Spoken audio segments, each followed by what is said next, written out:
الحمد لله نحمده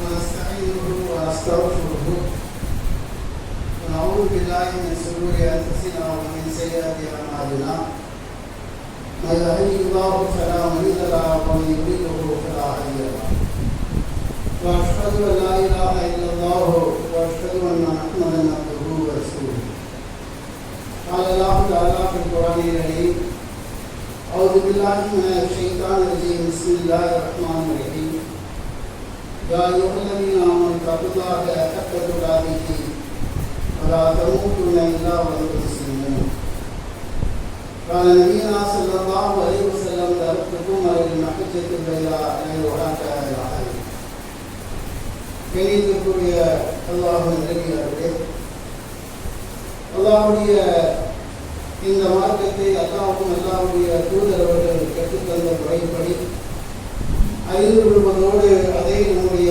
வாழ்க்கையிலே நடைமுறைப்படுத்தக்கூடிய மக்களாக அல்லாஹ் நாம் அனைவருக்கும் வருகிறோம். கணிதத்திற்குரிய அல்லாஹ்வின் நல்லடியார்களே, கடந்த ஒரு மாத காலமாக ரமலானுடைய காலகட்டத்தில் அல்லாஹ்வுக்காக அதிகமான வணக்க வழிபாடுகளில் நம்முடைய நேரங்களையும் காலங்களையும் நாம் செலவு செய்தோம். நம்முடைய தொழுகை, நம்முடைய தர்மங்கள், நம்முடைய நோன்பு, நம்முடைய குர்ஆன் ஓதக்கூடிய செய்திகள் மற்றும் எல்லா வணக்க வழிபாடுகளும் ஒரு இலவசான அடிப்படையிலே அதிகமான ஈடுபாடுகளோடு அல்லாஹ்வுக்காக மறுமை வெற்றிக்காக நாம் அனைவருமே செய்தோம். அது அந்த மாதத்துடைய சிறப்பாக கூட அல்லாஹ் சொல்லிக்காட்டுகின்ற அடிப்படையிலே இருக்கின்றதே இருந்தோம். அதிலே மிக முக்கியமான ஒரு செய்தியை ரசூலுல்லாஹ் சொல்லும் பொழுது, ரமலானுடைய மாதங்களில் அல்லாஹ் ஷைத்தானுக்கு விலங்கிட்டு விட்டான். அந்த மாதத்தில் அவனுடைய ஆதிக்கம், மனிதர்களை வழிகெடுக்கக்கூடிய அந்த ஒரு செயல்பாடு அவனால் முடியாது, அல்லாஹ் விலங்கிட்டு விட்டான் என்று அல்லாஹ்வுடைய தூதரவர்கள் சொல்லி காமித்தார். அப்ப இதுவும் ஒரு மிக முக்கியமான ஒரு காரணமாக தான் நாம் பார்க்க வேண்டும். நம்ம சுதந்திரமாக வணக்க வழிபாடுகள் நல்ல காரியங்களை செய்வதற்கு அவனுடைய எந்த இடையூறுகளும் இல்லாமல் ஷைத்தானுடைய செயல்களில் இருந்து அல்லாஹ் நம்மை பாதுகாப்பார் என்பதிலே மாற்று கருத்து கிடையாது. இப்ப ரமலான் மாசம் முடிஞ்சிருச்சு. இப்ப என்ன பிரச்சனை? ரமலான் மாசம் ஞாயிற்றுக்கிழமையோட முடிஞ்சது. ஷைத்தான் திங்கட்கிழமையிலிருந்து ரிலீஸ் ஆயிட்டான். இனி அவனுடைய ஆதிக்கம் என்பது அடுத்த ரமலான் வரைக்கும் 11 மாசம் இருக்கு. இனிமேல் தான் நமக்கு சோதனைகள் இருக்கு.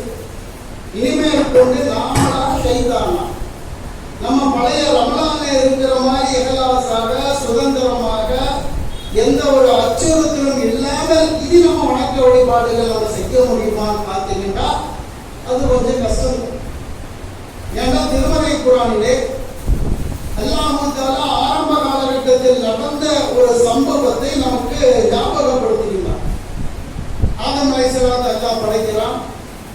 மலக்குமார்கள் சஜிதா செய்யறாங்க. ஷைத்தான் சஜிதா செய்ய மறுத்துட்டான். மறுத்த உடனே அல்லாஹ் ஏன் கேட்கும் பொழுது, நான் நெருப்பால் படைக்கப்பட்டவன், ஆதம் ஒரு மண்ணால் படைக்கப்பட்டாங்க, அதனால் அவர்கள் மரியாதை செய்ய மாட்டேன் என்று சொன்னான். அதுவரைக்கும் அவன் நல்லவனாகத்தான் இருந்தான். அவன் பாவி என்று சொல்வதற்கு அவனுக்கு ஷைத்தான் என்ற பேர் கூட கிடையாது. அது வரைக்கும் அவனுடைய பேர் என்னன்னு திருமறை குர்ஆனிலே பார்த்தால் இப்லீஸ் என்றுதான் நல்லா அழைக்கின்றான். அவனுடைய ஒரிஜினல் பேர்.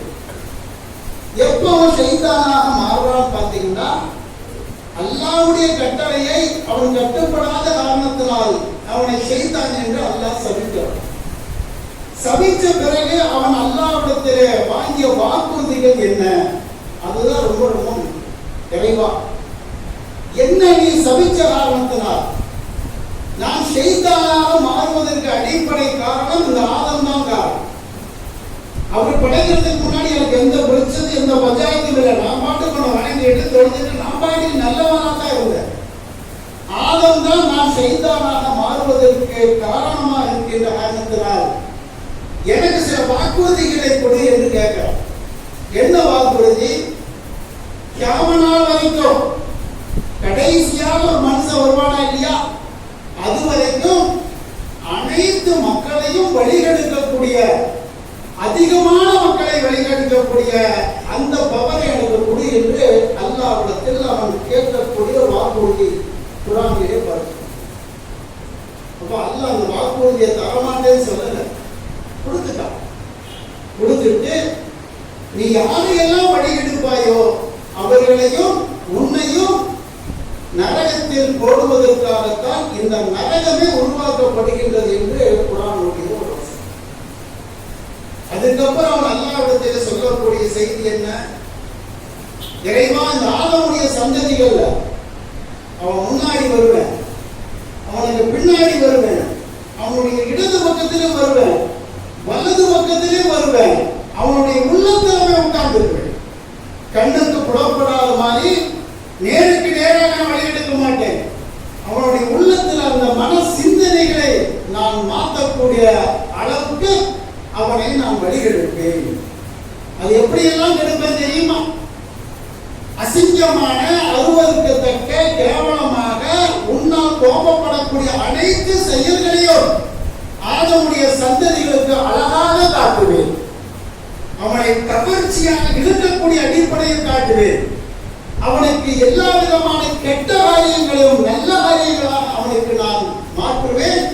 அவர்களில் அதிகமான நபர்களை நான் வழிகெடுப்பேன் என்று குர்ஆனுடைய வசனம் முடிஞ்ச உடனேயே அவன் முதல்ல கை வச்ச நபர் யாருன்னு பார்த்தீங்கன்னா ஆதம் அலைஹிஸ்ஸலாத்தை கை வச்சு. ஆதம் அலைஹிஸ்ஸலாத்தை அல்லாஹ் இந்த மரத்தை நெருங்கக்கூடாதுன்னு சொர்க்கத்தில் சொன்னான். அவன் நேரா வந்து இந்த மரத்தை நெருங்கு, வேற எதையும் சொல்ல. ஏன் அல்லாஹ் வந்து அதை சாப்பிட அந்த விஷயத்தை கை வைக்க? அல்லாஹ் ஏன் இந்த மரத்தை நெருங்கக்கூடாதுன்னு சொன்னாங்கன்னா, நீங்க ரெண்டு பேரும் அதை நெருங்கி சாப்பிட்டுட்டீங்கன்னா நீங்கள் மலக்கா மாறிடுவீங்க, உங்களுக்கு மௌத்தே கிடையாது. இது ஆதம் அலைஹிஸ்ஸலாம் ஃபெயிலியர் ஆயிட்டார். அந்த மரத்தை நெருங்கினா, அந்த தப்பை செஞ்சாங்க. சொர்க்கத்தில் சந்தோஷமாக இருந்த ஆதம் நபியையும் அவருடைய மனைவியும் எல்லாம் பூமியிலே இறக்கிவிடும். அவங்க அல்லாஹ்ட்ட துவா கேட்கறாங்க, செஞ்சிருக்கு ரப்பனா தகப்பல் மின்னா இன்னக அன்த ஸமீஉல் அலீம் இன்னக அன்த தவ்வாப்.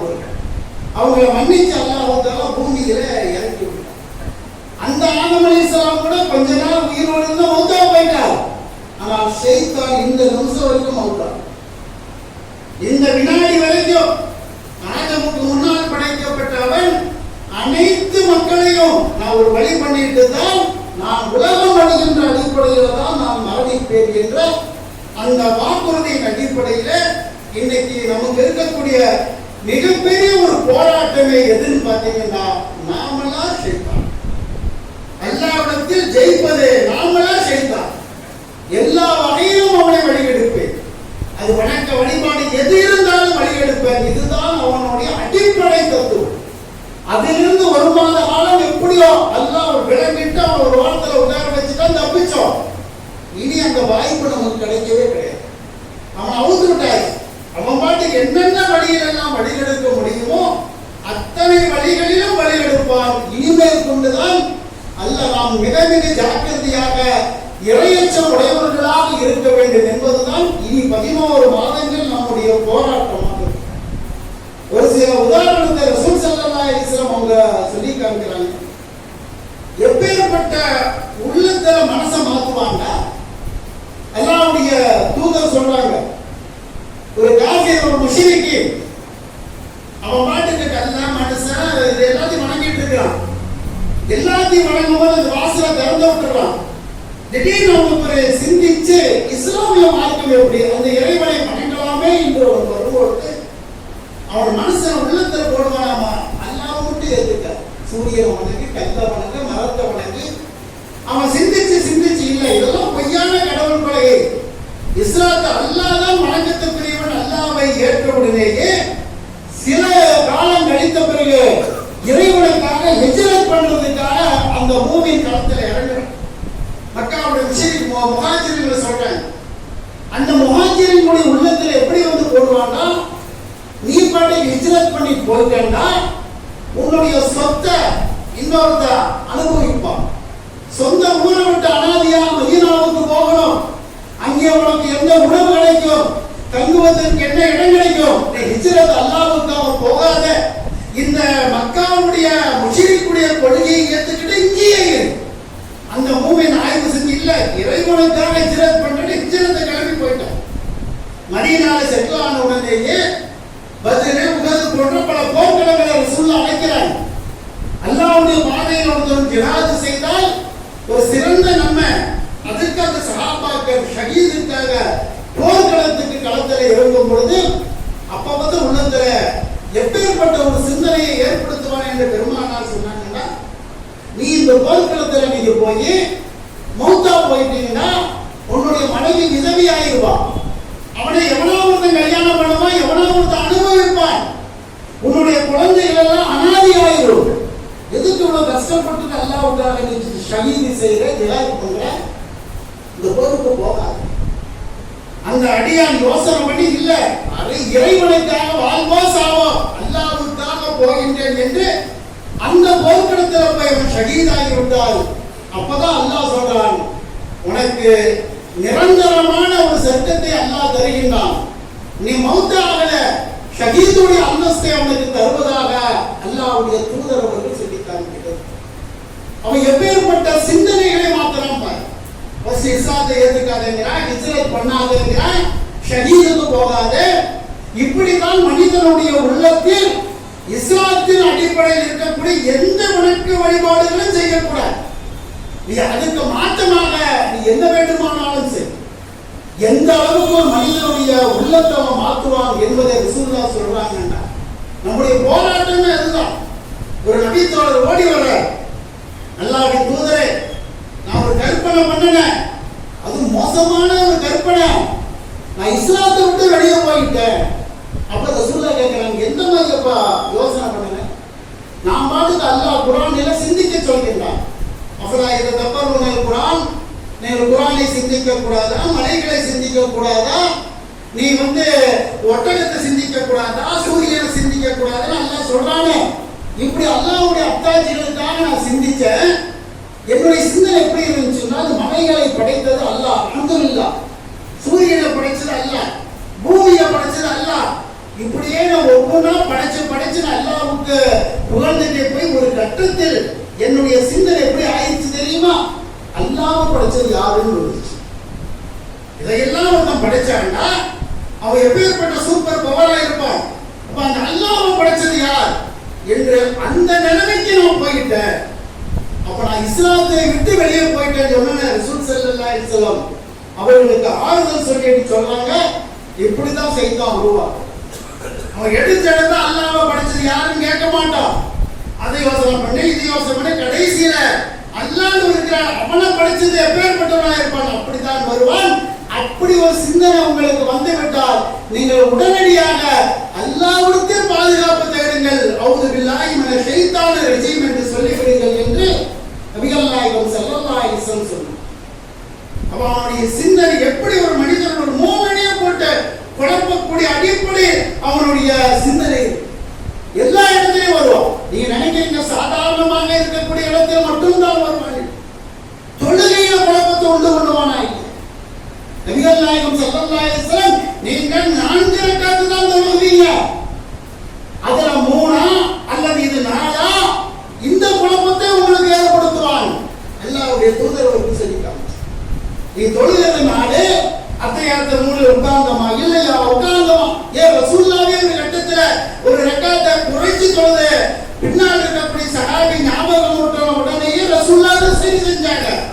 இப்படி தொழுகையில் உங்களை குழப்புவோம். நமக்கு வருதா இல்லையா? அல்லாஹ் அக்பர்னு தக்பீர் கட்டுறோம். தக்பீர் கட்டினுடைய நம்முடைய நிலைப்பாடு என்ன? உலகத்தில் இருக்கக்கூடிய எல்லா விஷயங்களும் ஹராம். அல்லாஹ்வுக்கு நமக்கு நேரடியாக இருக்கக்கூடிய உரையாடல், அல்லாஹ் நம்ம நேரடியாக பேசக்கூடிய ஒரு செய்தி. சாப்பிடக்கூடாது, தண்ணி குடிக்கக்கூடாது, இந்த தொழுகை முடிகிற வரைக்கும் இறைவனிடத்துக்கும் நேரடியான ஒரு பேச்சுவார்த்தை நடந்தது. அந்த இடத்துல ஒரு ஷைத்தான் இருக்கிறான். அவன் தொழுகையாளிகளை வழிகெடுப்பதுதான் அவனுடைய வேலை. அல்லாஹ் அக்பர் தக்பீர் கட்டிடும். கெட்டனுடைய நம்முடைய உள்ளத்துல என்னென்ன சிந்தனை வரும்? வீட்டு பிரச்சனை வருதா? தீபாவளி டைம் கடையில நல்ல வியாபாரம் நடந்துட்டு இருக்கும், ஒரு 5 நிமிஷத்துல தொடர்ந்துட்டு வரலாம் வருவோம். தக்பீர் கட்டின பிறகு எவ்வளவு ஆயிருக்கும்? நேற்று 2000 ரூபாய்க்கு, இன்னைக்கு 4000 ரூபாய் வருதா? ஒரு புது வண்டி வாங்கி வச்சிருப்பீங்க வெளியே, திடீர்னு வண்டியை கூட்டணுமா இல்லையா? திடீர்னு கையில ஜோப்பிட வரமா சாவி இருக்கு, வண்டியை யாராவது தூக்கிட்டு போகல, எல்லாத்தையும் போடும். நபிகள் நாயகத்தையும் விட்டு வைக்கிறான்னா நம்ம கதியெல்லாம் இல்லை. பெண்களை பார்க்கிறோம், அவங்க அதிகமாக பாதிக்கப்படும். வீட்டுல குக்கர்ல கையை வேக போட்டிருப்பாங்க, டக்குனு ஒரு 10 நிமிஷத்துல தொடர்ந்துட்டு வந்துடலாம். வந்து தக்பீர் கட்டணும் உடனே இங்க பாட்டுக்கு சூறா பாத்திரம் ஓதிட்டு இருக்கோம், அங்க விசில் அடிக்கும். இது ஒண்ணு அல்ஹம்துலில்லாஹ் ரப்பில் ஆலமீன் ஃபர்ஸ்ட் விசில், ருக்குவுக்கு போகும்போது அடுத்த விசில், இது 2 தொழுகை இருக்கும்போது ஓதிட்டு கணக்கு போட்டுட்டு இருக்கு. அப்ப அல்லாஹ்வுடைய தூதர் என்ன செய்யறாங்கன்னா, நீ எந்த ரக்காத்து தொழுகிறியோ அந்த ரக்காத்துல உலகம் சம்பந்தப்பட்ட சிந்தனையை அவன் தான் மாத்துனாங்களா? அப்படியே இடது பக்கம் திரும்பி எந்த சூறா ஓதனாலும் அதை அப்படியே நிறுத்திடுங்க. அவுது பில்லாஹி மினஷ் ஷைத்தானிர் ரஜீம் என்று சொல்லிவிட்டு மெதுவாக 3 தடவை துப்பிடுங்க. அந்த தொழுகைக்கு வரமாட்டான். நபிகள் நாயகம் ஸல்லல்லாஹு அலைஹி வஸல்லம் அவர்கள் சொல்லி தருகிறார். அப்போ ஒரு வணக்க வழிபாடு அல்லாஹ்ட்ட நேரடியாக பேசிட்டு இருக்கிற அந்த விஷயத்துல கூட விட்டு வைக்கல. ஆனா எல்லாத்துக்கும் மேல திருமறை குர்ஆன் என்பது ஒரு மூமியினுடைய உயிர் நாடி, அல்லாஹ்வுடைய வார்த்தை. இந்த அல்லாஹ்வுடைய வார்த்தையை நாம் ஓதும் போது அல்லாஹ் முதலில் என்ன கட்டளை வரும்? நீ குர்ஆன் ஓதுறியா, அல்ஹம்துலில்லாஹ் ரப்பில் ஆலமீன் ஓதுறியா? அப்படி ஓதாது. அதுக்கு முன்னாடி பிஸ்மில்லாஹ் சொல்லணும், அதை முதல்ல சொல்லியா? அதுவும் ஓதாது. முதல்ல என்னன்னா அவுது பில்லாஹி மினஷ் ஷைத்தானிர் ரஜீம், அல்லாஹ் ஷைத்தானின் தீங்கை விட்டும் இறைவா உன்னிடத்தில் பாதுகாப்பு தேடுகின்றேன் என்று கேட்டுட்டு தான் நீ குர்ஆனை ஓதணும். நீ பாட்டு குர்ஆன் எடுத்து வைப்ப, ஒரு சூரா பாத்திகா ஓதுவ, ஏன் முன்னாடி இருந்து வரலான்னு எடுப்ப, அல்ஹம்துலில்லாஹ் இருந்து வரலான்னு ஆரம்பிப்ப, பிறகு பின்னாடி குர்ஆன் பின்னாஸ் இருந்து வரலான்னு நினைப்ப, அங்கிட்டு கொஞ்சம் ஓதுவே இங்கிட்டு கொஞ்சம் ஓதுவே, கடைசியில தமிழ் பார்க்கணும் படிப்ப, அதோட முடியும். குர்ஆன் ஓத போத மனசனுடைய உள்ளத்தை மாற்றுவான். இப்ப அல்லாஹ்வே குர்ஆன்ல என்ன சொல்லி காமிக்கிறான்? அல்லாஹ்வுடைய முதல்ல பாதுகாப்பு தேடு என்று நபிகள் நாயகம் ஸல்லல்லாஹு அலைஹி வஸல்லம் அவங்க சொல்லி காட்டியிருக்கிறது.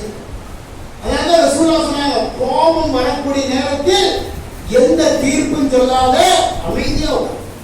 ஏன்னா கோபம் என்பது ஒரு மூமினுக்கு ஷைத்தான் உருவாக்கக்கூடிய ஒரு செய்தி. கோபத்தில் என்ன வேண்டுமானாலும் அக்காவை கட்ட மாதிரி பேசுவோம், அம்மாவை கேவலமா திட்டுவோம், அண்ணன் தம்பிகளை அடிப்போம், கோபத்தில் கத்தி எடுத்து வெட்டுவோம். கோபம் தீர்ந்த பிறகு முட்டாள்தனமான வேலையை செஞ்சுட்டு பெத்த தகப்பனை பேசியிருக்க கூடாது, பெத்த தாயை பேசியிருக்க கூடாது. இந்த கோபத்துல என்ன பேசுறதுன்னு தெரியல, கோபத்தில் அவனை அடிச்சுட்ட, கை நீட்டி இவனை குத்திட்ட, பின்னாடி உட்கார்ந்து சங்கடம். அப்ப ரசூலுல்லாஹ் என்ன சொன்னாங்க? கோபம் ஏற்படும் பொழுது நீங்கள் ஷைத்தான் தூண்டுகின்றான், நீங்கள் அந்த நேரத்தில் பொறுமையாகி எதையும் பேசாத. அதுக்கப்புறம் அப்படி உனக்கு கோபத்தை மீண்டும் மீண்டும் உருவாக்குவானேயானால் அல்லாஹ்விடத்துல இந்த வார்த்தை சொல்லி பாதுகாப்பு. அவுது பில்லாஹி மினஷ் ஷைத்தானிர் ரஜீம், இறைவா ஷைத்தானின் தீங்கை விட்டு பாதுகாப்பு தா என்று ரசூலுல்லாஹ் ஒவ்வொரு வினாடியும் அவன் வர்றாங்க. இரவு பகல் எல்லாம் வந்துட்டா இல்ல, 24 hours டியூட்டி. ஒரு மனைவியும் கணவனும் இல்லறத்தில் ஈடுபடுறாங்க. எதுக்கு நம்ம ஈடுபடுவோம்? நமக்கு பிறக்கக்கூடிய குழந்தை நல்ல குழந்தையாக இருக்கும், சாலியான குழந்தையாக இருக்கணும், ஒரு வணக்கசாலியாக இருக்கணும், ஒரு மோசமான குழந்தையாக ஆகிவிடக் கூடாது. அதுக்கு கூட ரசூல் ஸல்லல்லாஹு அலைஹி வஸல்லம் என்ன துஆவை கேட்க சொல்றாங்க? இறைவா ஷைத்தானின் தீங்கை விட்டும் இந்த குழந்தையை காப்பாத்து என்று அந்த துஆவை கேட்டுட்டு நீங்கள் இல்லறத்தில் ஈடுபடுங்கள். நபிகள் நாயகம் ஸல்லல்லாஹு அலைஹி வஸல்லம் சொன்னாங்க, மரியம் அலைஹிஸ்ஸலாம் பிறக்குறாங்க. மரியம் அலைஹிஸ்ஸலாம் பிறந்த உடனேயே அவங்க அம்மா அல்லாஹ்ட்ட கேட்ட முதல் பிரார்த்தனை என்ன? என்னை சமைத்துவா மரியம், என் குழந்தைக்கு மரியம்னு பேர் வச்சிருக்கிறேன், அந்த குழந்தையை இறைவா ஷைத்தானுடைய தீண்டுதலை விட்டு என் குழந்தையை நீ காப்பாத்து. அந்த துஆவை அல்லாஹ் ஏற்றுட்டு சொல்றான், உலகத்திலேயே 2 குழந்தைகளை ஷைத்தானால் தீண்ட முடியல. ஒன்னு மரியம் அலைஹிஸ்ஸலாம், ஒன்னு ஈசா அலைஹிஸ்ஸலாம். அல்லாஹ் பொறுப்பேற்றுக் கொண்டான். அப்ப நம்ம கூட இல்லறத்தில் ஈடுபட்டு அந்த நல்ல ஒரு சாலிகான குழந்தையாக வரணும்னா அல்லாஹ்வுடைய தூதர் அதை ஈடுபடக்கூடிய நேரத்தில் ஒரு துவாவை நமக்கு கற்றுத் தந்தாங்களா, இறைவா ஷைத்தானின் தீங்கை விட்டு பாதுகாப்புட்டா என்று கேட்டுட்டு நீங்க அதை நுழையுங்கள் என்று அல்லாஹ்வுடைய தூதர் சொல்லிட்டாங்க. அதே போல வீட்டுக்கு நம்ம வெளியே போறோம், ஒரு கடை வீதிக்கு சாமான் வாங்க போறோம், ஒரு ஃபங்க்ஷனுக்கு போறோம், இல்ல வெளியூருக்கு போறோம். போயிட்டு நீங்க வீட்டுக்குள்ள வரும்பொழுது டபக்குன்னு திறந்து உள்ளுக்குள்ள போயிடாது. திறந்த உடனேயே சலாம் சொல்லிவிட்டு பிஸ்மில்லா அல்லாஹ்வுடைய பெயரை சொல்லிட்டு உள்ளுக்குள்ள போகும். அப்படி யார் அந்த வார்த்தையை சொல்லிட்டு உள்ளுக்குள்ள போகவில்லையோ அன்று இரவு அந்த வீடு ஷைத்தானுடைய தங்கக்கூடிய இடமாகும். நீங்கள் உண்ணக்கூடிய உணவும் அவன் தான் சாப்பிடுகின்றான். எந்த வீட்டில் திறந்துட்டு போனாலும் கூட சலாம் சொல்லிவிட்டு பிஸ்மில்லா அல்லாஹ்வுடைய பெயரை சொல்லிவிட்டு போங்க என்று நபிகள் நாயகம் ஸல்லல்லாஹு அலைஹி வஸல்லம் ஒவ்வொரு வினாடியும் நமக்கு சென்று வைக்கிறார். ஒரு கழிவறைக்கு போறோம், அதுல கூட இஸ்லாமிய மார்க்கத்தில் என்ன துவா, இறைவா ஆண் பெண் ஷைத்தானுடைய தீங்கை விட்டு பாதுகாப்பு தா என்று பாத்ரூமுக்கு போறோம். வெளியே வரும்போது அல்லாஹ்விடத்தில் பாதுகாப்பு தேடு. பாத்ரூம்ல எதை சிந்திக்கிறோம், எதை சிந்திக்க கூடாது, நல்ல செயல்கள் நல்ல விஷயங்கள் அன்புடன் ஆய்வு செய்யக்கூடாது. அந்த ஆய்வு செய்யக்கூடிய மனோபக்குவத்தையும் மனப்பான்மையும் ஷைத்தான் தான் உருவாக்குகின்றார். ஒரு பாத்ரூமுக்கு போகக்கூடிய நேரத்தில் கூட நீங்கள் ஷைத்தானுடைய பாதுகாப்பை அல்லாஹ்விடத்தில் வச்சுட்டு தான் உள்ள போய்க்கணும். அப்ப எப்படியெல்லாம் வர்றாம சாப்பிடுற நேரம் பிஸ்மில்லா சொல்லாம சாப்பிட்டாங்க, ஷைத்தான் சாப்பிடுகின்றான். தெரிஞ்சிருச்சா பிஸ்மில்லாஹி அவ்வளவு ஆகிருக்கும். அல்லாஹ்விடத்தில் ஒவ்வொரு சாப்பிடக்கூடிய விஷயமா இருந்தாலும் எதுவாக இருந்தாலும் சரி நம்ம நினைப்போம், அதை நம்ம முடிச்சிட்டு இருக்கிறோம், இது நமக்கு ஒரு பாதிப்பு வரும்போது நம்ம வந்து பாதுகாத்துக்கிறோம். அல்லாஹ் திடீர் ஞாபகம் வந்துச்சா டக்குனு நம்ம தப்பிச்சுக்கலாம். தூங்கும் போது கடலுக்கு வாய்ப்பே இல்லையே அப்படி நம்ம நினைச்சிட்டு இருக்கிறோம். தூங்குற நேரத்தில் வருவான். ஒருவன் தூங்குறான், 2 விதமா கனவு வரும். நல்ல கனவும் வரும், கெட்ட கனவும் வரும். நல்ல கனவை பொறுத்த வரைக்கும் அல்லாஹ்வுடைய தூதர் சொல்றாங்க, அது அல்லாஹ்வின் புறத்திலிருந்து வருது. நல்ல ஒரு குழந்தை பிறக்கிற மாதிரி, ஒரு வீடு வாங்குற மாதிரி, 5 நாள் நல்லா கொடுக்கிற மாதிரி, ஒரு ஹஜ் செய்யற மாதிரி, ஒரு நோன்பு வைக்கிற மாதிரி, இப்படி நல்ல கனவுகள் அல்லாஹ்வின் புறத்தில் ஒரு சந்தோஷம் வரும். முடிச்சு பார்த்துட்டாலே ஒரு மனசு ஒரு மகிழ்ச்சி, ஒரு ஆனந்தம். சில நேரத்தில் கெட்ட கனவு வருதா இல்லையா? குடும்பத்தோட வண்டியில போயிருப்போம், திடீர்னு ஆக்சிடென்ட், எல்லாமே செத்து போயிருப்போம், துடிதுடிச்சிட்டு இருப்போம். வீடு திடீர்னு இடிஞ்சு விழுதும், வீடு திடீர்னு தீ பிடிச்சி விழுதும், அத்தா திடீர்னு நெஞ்சு வழியில படுத்து கிடப்பாரு. இந்த மாதிரி ஒரு மனிதனுடைய உள்ளத்தை போட்டு நொறுக்கிற மாதிரி, அவனுக்கு ஒரு பெரிய ஒரு பைத்தியம் பிடிக்கிற மாதிரி சில கனவுகளை ஏற்படுத்தும். இதை ரசூலுல்லாஹ் சொல்லும் பொழுது இந்த கனவுகள் ஷைத்தான் புறத்திலிருந்து வருது. அப்ப நம்ம என்ன செய்யணும்? அதனாலதான் அல்லாஹ்வுடைய தூதர் அந்த மாதிரியான ஒரு மோசமான ஒரு கனவு உங்களுக்கு வந்துச்சுன்னா நீங்கள் எந்திரிச்சு எதுக்கும் பயப்பட வேண்டாம். இந்த ஷைத்தான் இந்த சிந்தனை ஏற்படுத்திட்டான். வலது பக்கம் திரும்பி அவுது பில்லாஹி மினஷ் ஷைத்தானிர் ரஜீம் என்று 3 முறை துப்பி விட்டு இடது பக்கம் நீங்க திரும்பி படுத்துங்க. காலையில ஃபஜ்ர் வரைக்கும் இனி அவன் வரமாட்டான். அதுக்கு அல்லாஹ்வுடைய ரசூல் இன்னொரு அஸ்திவாதத்தையும் சொன்னாங்க. நீங்கள் தூங்கும் போது கடைசியாக ஆயத்துல் குர்சி அல்லாஹு லா இலாஹா இல்லல்லாஹுல் ஹய்யுல் கய்யூம் ஓதிட்டு படுங்க. ஃபஜ்ர் வரைக்கும் அல்லாஹ் உங்களுடைய பாதுகாப்பை உங்களை ஏற்றுக்கொள்வான் என்று நபிகள் நாயகம் அவர்கள் அல்லாஹ்வுடைய வசனம் நமக்கு ஒரு பாதுகாப்பாக இருக்கும் என்று சொல்லி காமிச்சார். அப்போ ஒரு நல்ல சிந்தனையோடு உணர்வோடு இருக்கக்கூடிய நேரத்தில் மட்டும் வழிநடத்துறது கிடையாது. தூங்கக்கூடிய நேரத்திலே வருவான். அந்த நேரத்தில் நம்முடைய சிந்தனைகளை மாற்றுவான். சரி, இதெல்லாம் நமக்கு தான். நம்ம வந்து நபிமார்கள் கிடையாது, நம்ம பெரிய ஒரு நாதாக்கள் கிடையாது, நம்ம சாதாரணமான ஒரு மனுஷன், நம்மளை வழிநடத்துறோம். நபிமார்கள் விஷயத்தில் நாம் கை வைக்க முடியாது அப்படி நம்ம நினைச்சோம்னா நபிமார்களோட இருக்கு. நம்மளையெல்லாம் பல கோடி மடங்கு உயர்ந்த அந்தஸ்தில் இருக்கக்கூடிய ரசூல்மார்கள் அல்லாஹ்வுடைய நேரடியான தொடர்பு வச்சிருக்கக்கூடியவங்க, அவங்களையாவது அவன் விட்டானா? இப்ராஹிம் அலைஹிஸ்ஸலாம் தன்னுடைய மகனை அறுக்கிறதுக்காக கூட்டிட்டு போறாங்க. இஸ்மாயில் நபி அறுக்கும் பொழுது என்ன வந்து சொன்னான்? இப்ராஹிமே, அல்லாஹ் சொன்னாங்கிறதுக்காக பெத்த மகனை அறுக்கிறே நீயே ஏற்படுத்தினாங்க. அவர் அவுது பில்லாஹி மினஷ் ஷைத்தானிர் ரஜீம் கல்லை தூக்கி வீசிட்டு இன்னொரு இடத்துக்கு போறார். அங்கேயாவது பரிசுத்தமாக அல்லாஹ்வுடைய கட்டளை நிறைவேற்றாண்டு அங்கிட்டு வந்தாங்க. என்ன இப்ராஹிமே, இப்பதானே சொன்ன ரெண்டாவது மகனை அறுக்கிறியா? மூணாவது இடத்துக்கு அதுக்கப்புறம் தானே அல்லாஹ்வுடைய ஆட்டை கொடுத்து இது அரு உன்னுடைய தியாகத்தை அல்லாஹ் வெற்றி விட்டான். இன்னைக்கு ஹஜ்ஜுக்கு போறோமே, ஹஜ்ஜில 3 இடத்துல கல்லை தூக்கி வீசுறமே எதுக்கு? ஷைத்தான் இப்ராஹிம் நபியினுடைய உள்ளத்தை மாத்தலாம், அல்லாஹ்வுடைய சிந்தனையை குழப்பினான். அதற்காகத்தான் இந்த கல்லை வீசக்கூடிய அந்த செயல்பாடு, அந்த இபாதத்தை கூட இன்னைக்கு நம்ம செய்கிறோம். யூனுஸ் அலைஹிஸ்ஸலாம் ஒரு நபி, எந்த தவறு செய்வதற்கு வாய்ப்பு இல்லை, எல்லாத்தையும் பர்ஃபெக்டா இருப்பார். அவருடைய அரண்மனையில் ஒரு பொம்பளை அவரை விபச்சாரத்துக்காக கூப்பிடுறான்.